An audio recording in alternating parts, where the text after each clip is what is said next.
తెలంగాణలో స్థానిక సంస్థల ఎన్నికలకు రంగం సిద్దమవుతోంది. వీలైనంత త్వరగా ఎన్నికలు జరపాలని భావిస్తున్న సీఎం రేవంత్ రెడ్డి పంచాయతీ ఎన్నికలపై ఇవాళ ఉన్నత స్థాయి సమీక్ష నిర్వహిస్తున్నారు. మంత్రి సీతక్కతో పాటు ఉన్నతాధికారులు హాజరు కానున్నారు.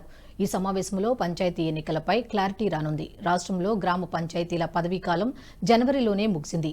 జెడ్పీటీసీ, ఎంపీటీసీల పదవీకాలం జూన్ చివరిలో ముగిసింది. పాలక మండళ్లు లేకపోవడంతో గ్రామ పంచాయతీలకు కేంద్రం నుంచి రావాల్సిన నిధులు నిలిచిపోతున్నాయి.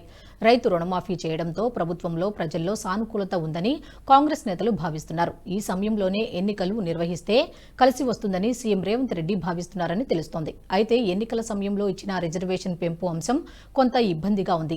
రిజర్వేషన్ల పెంపు కోసం బీసీ సంఘాలు ఉద్యమిస్తున్నాయి. దీంతో పంచాయతీ ఎన్నికలపై సీఎం రేవంత్ రెడ్డి ఏ నిర్ణయం తీసుకుంటారన్నది ఆసక్తిగా మారింది.